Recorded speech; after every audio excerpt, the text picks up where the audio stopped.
नमस्कार दोस्तों, स्वागत है आपका हमारे YouTube चैनल V2 नर्सिंग पे। दोस्तों कुछ दिन पहले आपने देखा होगा एक स्वास्थ्य विभाग के द्वारा एक न्यूज़ आई थी जिसमें कहा गया था कि जो एएनएम 10,000 की जो वैकेंसी आई हुई है बीटीएससी से उसका एग्ज़ाम लेने की तैयारी हो रही है विभाग की तरफ से।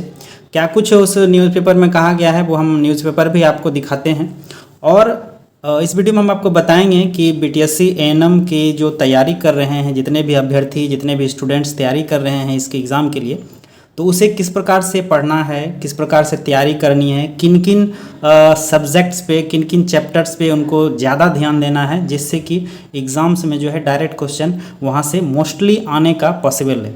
तो हम आज इस वीडियो में वही बात करेंगे और आपको सबसे पहले न्यूज़ क्या आई है, एग्ज़ाम होने की संभावना कब तक है, उसके बारे में बात करेंगे। उससे पहले आप लोगों से रिक्वेस्ट है कि अगर आप हमारे चैनल पे आए हैं तो प्लीज़ चैनल को सब्सक्राइब कर दीजिए, क्योंकि आपको पता है इस चैनल पे जो भी इन्फॉर्मेशन, सूचनाएं दी जाती है बिल्कुल जेन्युइन और 100% सत्य दी जाती है और आपको इस चैनल पे कभी भी व्यू के लिए मिसगाइडेड वीडियो नहीं आएगा।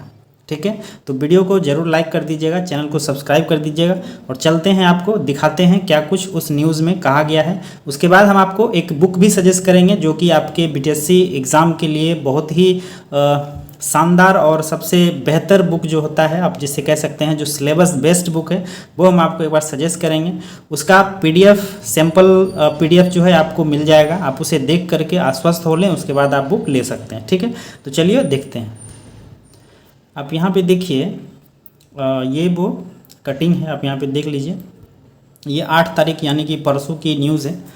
इसमें देखिए क्या है, तैयारी पटना, मुजफ्फरपुर, आरा और छपरा में होगा इसका सेंटर, क्योंकि आपको पता होगा सीबीटी से एग्ज़ाम होना है।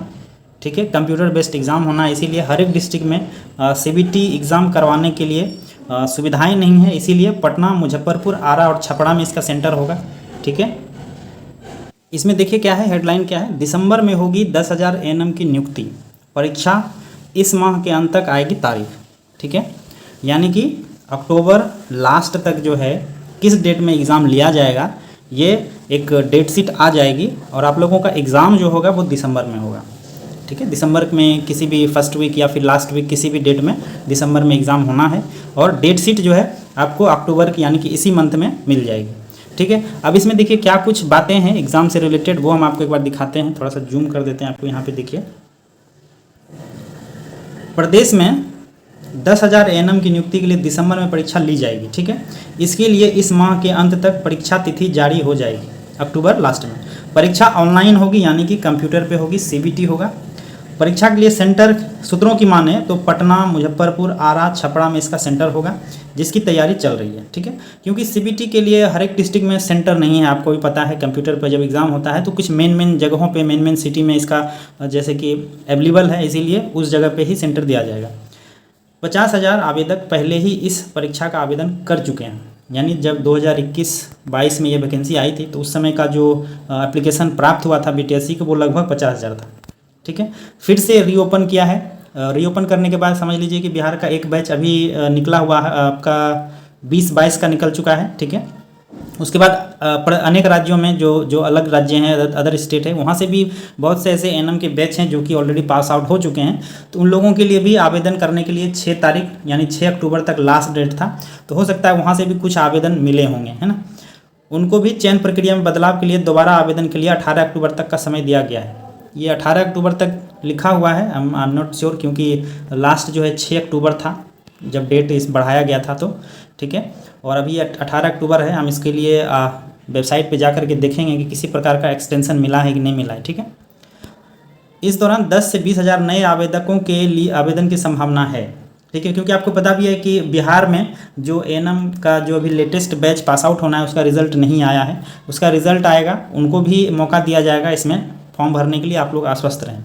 ठीक है, आपका जैसे ही रिज़ल्ट आता है, रिज़ल्ट के साथ ऑलरेडी आप बिहार वाले हैं तो आपको रजिस्ट्रेशन साथ ही मिल जाएगा, तो आप रजिस्ट्रेशन के माध्यम से बीटीएससी में फॉर्म भर सकते हैं। ठीक है, तो ऐसे में आवेदकों की कुल संख्या जो है लगभग 60,000 से 70,000 हो जाएगा। कंप्यूटर बेस्ड परीक्षा लेने की सुविधा वाले परीक्षा केंद्रों की संख्या सीमित होने के कारण बिहार तकनीकी सेवा आयोग द्वारा परीक्षा लेने के लिए हायर की गई एजेंसी हर दिन 5 से 6 हज़ार के बीच अभ्यर्थियों की परीक्षा ले सकती है। यानी 60 से 70 हज़ार अगर जो अभ्यर्थी हैं तो एक दिन में अगर जो 6 हज़ार लिया जाएगा तो 10 दिन कम से कम 60 हज़ार अभ्यर्थी के लिए 10 दिन का समय लगेगा। ठीक है, तो ऐसे में इसके एक सप्ताह में 10 दिनों तक चलने की संभावना है। मतलब ये एग्ज़ाम जो होगा वो 2, 3, 4, 5, 10 डेट में लिया जा सकता है। ठीक है, परीक्षा का सिलेबस देखिए, परीक्षा की सिलेबस आयोग की वेबसाइट पर अपलोड हो गया है। हमने पिछले वीडियो में आपको ऑलरेडी सिलेबस का पूरा डिटेल में हमने बात किया था। उस वीडियो में हम वो वीडियो लिंक कर देंगे डिस्क्रिप्शन में, आप वहाँ से जा करके देख सकते हैं। ठीक है, परीक्षा का सिलेबस आयोग की वेबसाइट पर अपलोड कर दिया गया। साथ ही चयन प्रक्रिया में बदलाव से संबंधित सूचना के साथ साथ नई चयन प्रक्रिया को भी पूरी तरह स्पष्ट कर दिया गया। किस तरह से सिलेक्शन किया जाएगा आपको भी पता है। पहले CBT होगा, ठीक है, जो कि 60 नंबर का होगा, 100 क्वेश्चन। ठीक है, 100 क्वेश्चन 60 नंबर का होगा। बाकी का 25 अंक जो है अनुभव वाले को दिया जाएगा, जो ऑलरेडी बिहार गवर्नमेंट में काम कर रही हैं उनको 1 साल का 5 नंबर यानी कि 25 नंबर वहाँ से दिए जाएंगे। और 15 नंबर जो है हायर डिग्री के दिया जाएगा। ठीक है, जैसे अगर आप NM हैं, NM के बाद आपने GNM किया है या फिर आपने पोस्ट BSc नर्सिंग किया या MSc नर्सिंग किया तो उसके लिए 15 अंक, मतलब टोटल 100 पॉइंट का एग्ज़ाम होना है। 100 पॉइंट का जो है पूरा सिलेक्शन प्रक्रिया है, जिसमें से जिसके ज़्यादा पॉइंट्स होंगे उनका मेरिट बनाया जाएगा। ठीक है, इसके बाद एक बार हम आपको सिलेबस दिखा देते हैं, एक बार और सिलेबस देख लीजिए और इसमें आपको किन किन पॉइंट्स पे, किन किन सब्जेक्ट पे ज़्यादा ध्यान देना है वो एक बार आप देख लीजिए। और डिस्क्रिप्शन में हम एक ग्रुप का लिंक दिए हुए हैं, जो भी आप BTSC 10,000 के लिए तैयारी कर रहे हैं, ठीक है, उस ग्रुप में आप जुड़ जाइए। वहाँ पे हम आपको एग्ज़ाम से रिलेटेड PDF जो है, जो इम्पोर्टेंट PDF है आपके बुक से हट करके, ठीक है, जिसकी की संभावना है आपसे पूछा जा सकता है, ठीक है, तो वो PDF जो है उस ग्रुप में आपको शेयर करेंगे। ठीक है, तो देखिए यहाँ पे कुछ चीज़ें जो आपको हम बताएंगे कि आपको इसमें से क्या इंपॉर्टेंट्स करके थोड़ा सा इस पर ज़्यादा ध्यान देना है। जैसे कि पहले हम सिलेबस में बात करते हैं कि जो यहाँ पे 100 क्वेश्चन पूछे जाएंगे उसमें से सबसे ज़्यादा क्वेश्चन जो है किस किस सब्जेक्ट से पूछे जाएंगे। तो एक बार आप आश्वस्त हो ले कि NM का जो मेन सिलेबस है वो पहले नंबर पे आपका मिडवाइफरी का आएगा। ठीक है, मिडवाइफरी के बाद दूसरा जो होगा वो कम्युनिटी का होगा। ठीक है, ये 2 सब्जेक्ट से, मिडवाइफरी और कम्युनिटी से कम तो 50% क्वेश्चन रहेगा।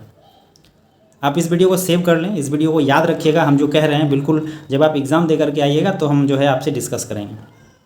मिडवाइफरी और कम्युनिटी से NM में 50% क्वेश्चन रहेगा, यानी कि इस पर ज़्यादा आपको ध्यान देना है। और किन किन पॉइंट्स पे आपको ध्यान देना है यहाँ पे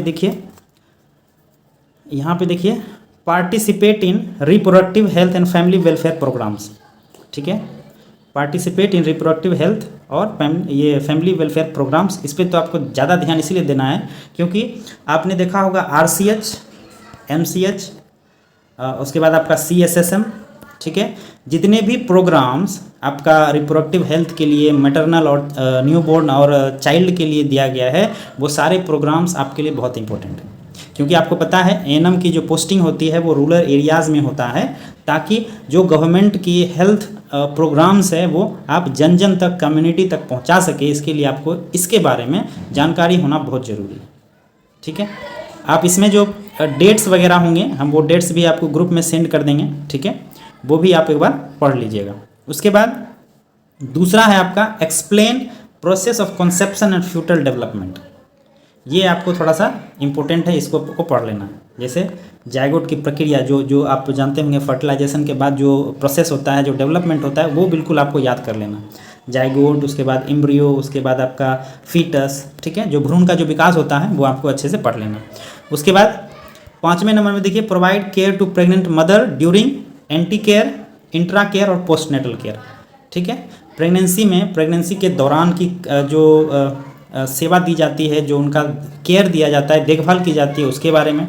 उसके बाद आपका जो प्रेगनेंसी का जो डिलीवरी का फेज़ होता है उसमें किस प्रकार की सुविधाएं देनी चाहिए, देखभाल करनी चाहिए वो। उसके बाद डिलीवरी के बाद जो उन्हें देखभाल दी जानी चाहिए वो, ठीक है, घर पे भी और हॉस्पिटल में भी। ये हो गया इंपॉर्टेंट। उसके बाद 7 नंबर आप देख लीजिए, resuscitate the high risk new born baby. ठीक है, डिलीवरी के बाद आप जानते हैं बेबी का भी केयर नर्सेस को बहुत इंपॉर्टेंट होता है, जिसमें आप एबकार स्कोर करते हैं, ठीक है, प्लेसेंटा का सेपरेशन है, रिससिटेस है, और जो भी डेवलपमेंट का जो केयर होता है वो नर्सेस को देना होता है, ठीक है। तो ये सारी चीज़ आपको मिडवाइफरी में पढ़ लेना है, ठीक है। उसके बाद अब हम कम्युनिटी में चलते हैं। कम्युनिटी में आपको देखिए किस किस बात का ध्यान रखना है। हेल्थ पॉलिसी बहुत ज़रूरी है, प्लान्स और प्रोग्राम्स ऑफ द कंट्री, ठीक है। आप जानते होंगे जैसे एड्स के लिए चलता है, मलेरिया के लिए चलता है ना, आपका एनसीडी के लिए चलता है। ये सारे प्रोग्राम्स जो हैं किस डेट में शुरू हुआ है, किस डेट में इनकी क्या क्या सुविधाएं हैं, ठीक है, ये सारा चीज़ आपको पढ़ना है, ठीक।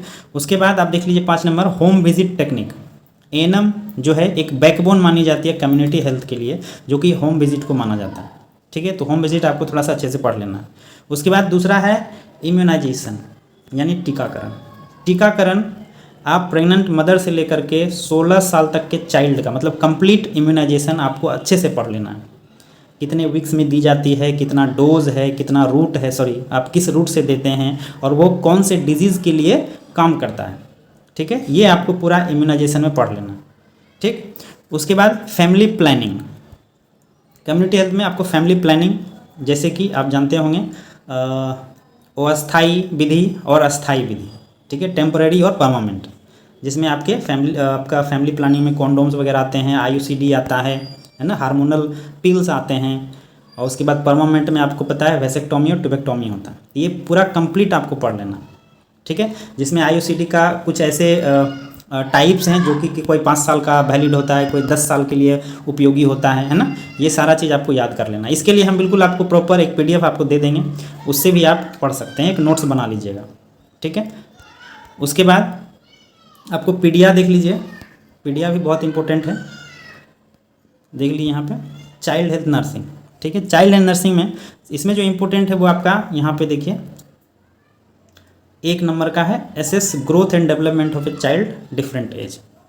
किस एज में बच्चों का हाइट, उसका वेट कितना होना चाहिए, ठीक है, वो सारा चीज़ आपको इसमें पढ़ना पड़ेगा, और ये पूछा जाता है।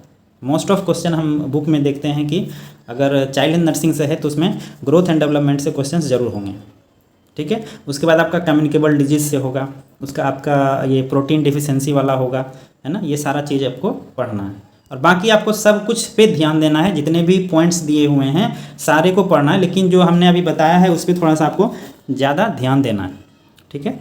और हम आपको एक बुक सजेस्ट कर रहे हैं जो कि बहुत ही अच्छी बुक है एएनएम के लिए, ठीक है। ये एएनएम के लिए ही सबसे बेस्ट बुक है, ठीक है, जिसमें आप देख सकते हैं यहाँ पे 4000 आपको की पॉइंट्स मिल जाएंगे। 40 सेट का जो है प्रैक्टिस सेट है, जो कि अपने आप को एवेल्यूट कर सकते हैं, ठीक है, जिसमें 100 क्वेश्चन का 40 सेट दिया हुआ है। आप प्रत्येक सेट को बनाइए और अपने आप को जांच सकते हैं कि हम 100 में से कितने नंबर्स बना पा रहे हैं, ठीक है।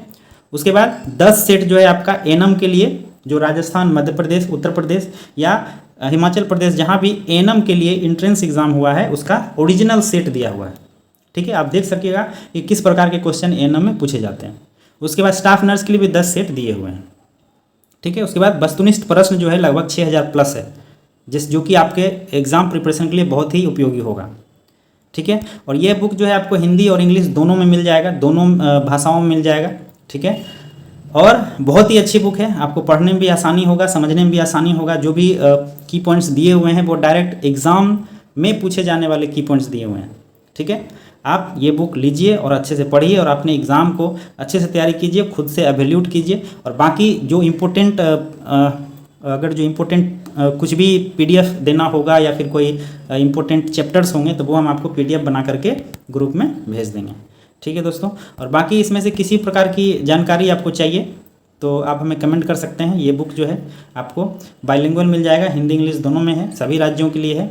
जिन्हें भी चाहिए वो आप हमें मैसेज कर सकते हैं व्हाट्सएप पे। मेरा व्हाट्सएप नंबर दिया हुआ है स्क्रीन पे, आप वहाँ पे व्हाट्सएप कीजिए और यह बुक जो है आपको मात्र 480 रुपये में आपके घर तक पहुँचा करके दी जाएगी, ठीक है। सिंपली आपको अपना एड्रेस सेंड करना है, हम आपके एड्रेस तक बुक जो है अवेलेबल करवा देंगे, ठीक है। और बाकी अगर किसी प्रकार का कोई जानकारी आप चाहते हैं तो हमें कमेंट करके बता सकते हैं। ग्रुप का लिंक जो है डिस्क्रिप्शन में दे देंगे, आप वहाँ से जुड़िए और जितना सारा इंपॉर्टेंट एग्ज़ाम के लिए इंपॉर्टेंट पॉइंट्स होगा हम आपको वहाँ पे देते रहेंगे, ठीक है दोस्तों।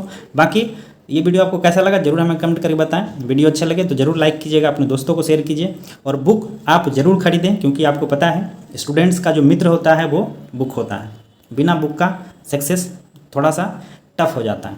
ठीक है, बुक पढ़ते रहिएगा, अच्छा रहेगा। CBT एग्ज़ाम होगा, हिंदी और इंग्लिश दोनों में होगा, इसीलिए आप हिंदी इंग्लिश दोनों का बुक पढ़िए और अपना जो तैयारी है उसको 100% बढ़ाते जाइए। ठीक है दोस्तों, थैंक यू, धन्यवाद।